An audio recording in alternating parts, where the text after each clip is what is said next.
ഞാനിനി ആ കോളേജിലോട്ട് പോകുന്നില്ല. എല്ലാവർക്കും എന്നെ കാണുമ്പോൾ ഒരു കളിയാക്കല. ക്ലാസ്സിലൊന്നും ഇരിക്കാനേ തോന്നുന്നില്ല. വെറുതെ എന്റെ പേര് വിളിച്ച് കളിയാക്കുകയും കൂവുകയും ഒക്കെ ചെയ്യും. ഇനി എനിക്ക് അങ്ങോട്ട് പോകണ്ട. കോളേജിൽ പോകാതെ പിന്നെ പഠിക്കണ്ടേ?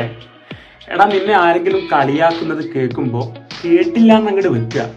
ഇനി എന്തെങ്കിലുമൊക്കെ നീ മോശമായിട്ട് കാണുമ്പോ കണ്ടില്ല എന്നങ്ങോട്ട് വെക്കുക. ഇവിടെ എത്ര പട്ടികൾ കുരക്കാറുണ്ട്. അതിനൊക്കെ ചെവി കൊടുക്കാൻ നിന്ന് കഴിഞ്ഞാൽ നമുക്ക് അതിനെ നേരം ഉണ്ടാവും. എടാ, നമുക്കും ജീവിക്കണ്ടേ? നോക്കൂ, ഇവിടെ എന്താണ് ഉപദേശിച്ചു കൊടുക്കുന്നത്? വിളിച്ചാൽ വിളി കേൾക്കാതിരിക്കാൻ, കണ്ടാൽ കണ്ടില്ലെന്ന് നടിക്കാൻ. അതായത് യാഥാർത്ഥ്യത്തിന് മുമ്പിൽ നിഷേധ മനോഭാവം കാണിക്കുകയാണ്. ഒരാൾ വിളിക്കുന്നുണ്ട്, അപ്പൊ നിഷേധമാണ്, വിളി കേട്ടില്ലെന്ന് നടിക്കുക. പലതും കാണുന്നുണ്ട്, നിഷേധിക്കുകയാണ് യാഥാർത്ഥ്യത്തെ, കണ്ടില്ലെന്ന് നടിക്കുക. കാരണം സമാധാനപരമായി മുന്നോട്ട് പോയല്ലേ പറ്റൂ. ഇതൊരു ഡിഫൻസ് മെക്കാനിസമാണ്, സമായോജന തന്ത്രമാണ്, പ്രതിരോധ തന്ത്രമാണ്. ഇതിന്റെ പേരാണ് നിഷേധം.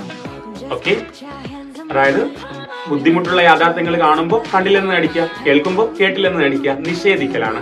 ഈ ഡിഫൻസ് മെക്കാനിസം സമായോജന തന്ത്രമാണ് നിഷേധം. Thank you.